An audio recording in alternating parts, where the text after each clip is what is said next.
दुर्गातिशमनी दुर्गा पद्मिनिवारिणी दुर्गमच्छेदिनी दुर्गसाधिनी दुर्गनाशिनी दुर्गतोधारिणी दुर्गनिहन्त्री दुर्गमापहा दुर्गमज्ञानदा दुर्गदैत्यलोकदवानला दुर्गा दुर्गातिशमनी दुर्गा पद्मिनिवारिणी दुर्गमच्छेदिनी दुर्गसाधिनी दुर्गनाशिनी दुर्गतोधारिणी दुर्गनिहन्त्री दुर्गमापहा दुर्गमज्ञानदा दुर्गदैत्यलोकदवानला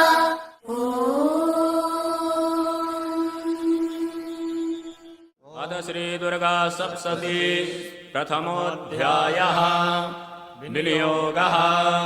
ओम प्रथम चरित्रस्य ब्रह्मा ऋषिः महाकाली देवता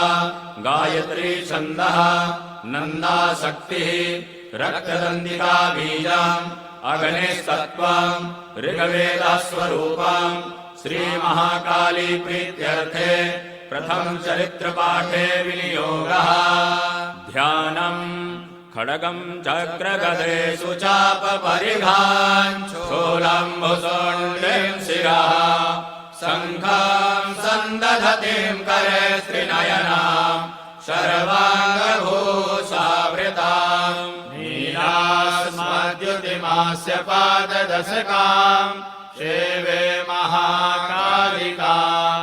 यामस्तौ सपिते हरौ कमलजो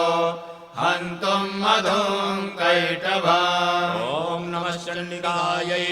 ॐ ऐं मार्कण्ड्य उवाच सावर्णे सूर्यतनयो यो नो कथ्यते श्रमः निशामयतदुत्पत्तिं विस्तरात् गदितो मम महामायानुभावेन यथा मन्वन्तराधिपः स बभूव महाभागः सावर्णस्तनयो रमेः स्वारोचिसेन्तरे पूर्वं चैत्रवंशसमुद्भवः सुरथो नाम राजा भो समस्ते क्षितिमण्डले अस्य पालया सम्यक् प्रजापुत्राणि पौरसान् बभूवुः शत्रवो भूपाकुला विध्वंसिनस्तथा तस्य तैर्भवति युद्धम् अतिप्रबलदण्डिनः न्यूनैरपि शतैर्युद्धे कोला विध्वंसिभिर्जितः ततः स्वपुरमायातो निजदेशाधिपो भवत् आक्रान्तः स महाभागस्तैस्तदा प्रबलारिः अमात्यैर्बलिभिर्दुष्टैर्दुर्बलस्य दुरात्मभिः कोशो बलं चापहृतं तत्रापि स्वपुरे ततः व्याजेन हृतस्वाम्यः सभूपतिः एकाकी हैमारुह्य जगाम गहनं वनं तत्राश्रममद्राक्षी द्विजवर्यस्य मेधसः प्रशान्तस्वापदाकीर्ण मुनिशिष्योपशोभितः हस्तौ कञ्चित् कालं च मुनिना तेन सद्गतः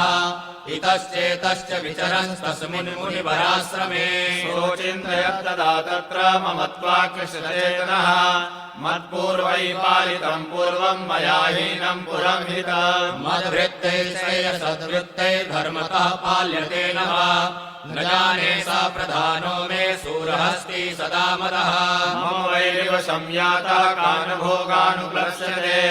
ये ममानुगता नित्यं प्रसादधन